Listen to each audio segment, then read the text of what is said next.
พากันมาหอดท่าเรือสึกลาคีซิดนีย์ฮาร์เบอร์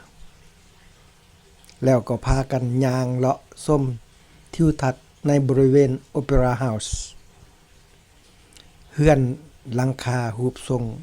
กาบหอยจากนั้นก็จะได้นั่งเรือไป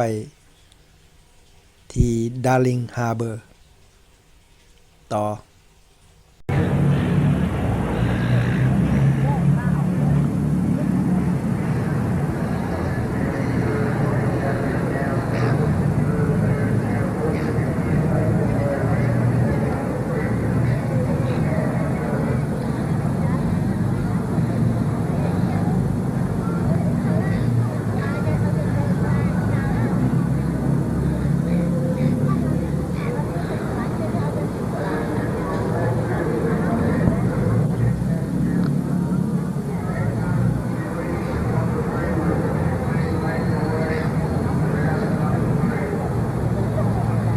เมื่อยบ่พามาประจนภัยสิพาไปกินข้าวเชียงแมงแซ่บ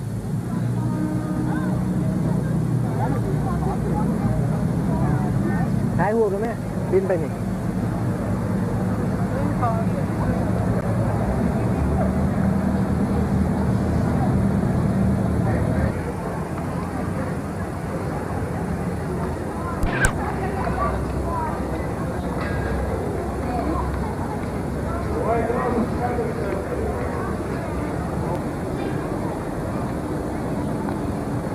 มาถ่ายรูปเป็นไง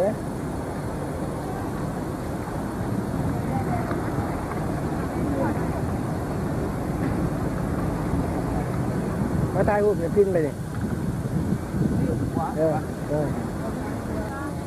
อยากเดียวบ่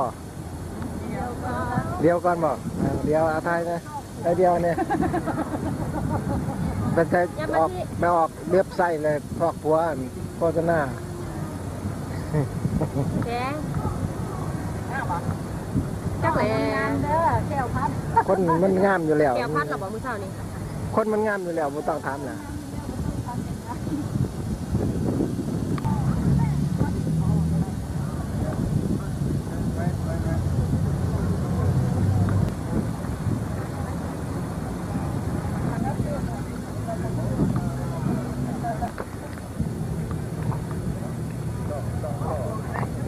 ฮะ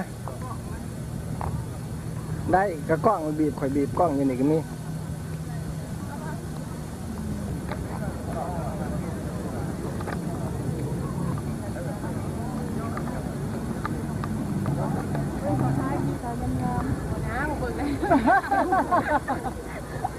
มาพิเตอร์หัวนี่นะไปนะบ่าวค่ะนี่เด้เอาเมือ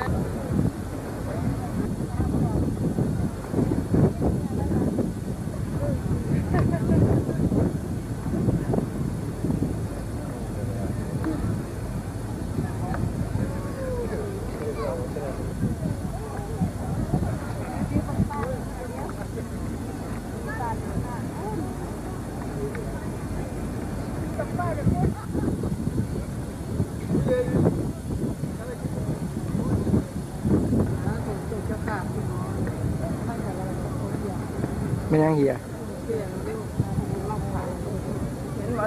ต้องลุมมันเลย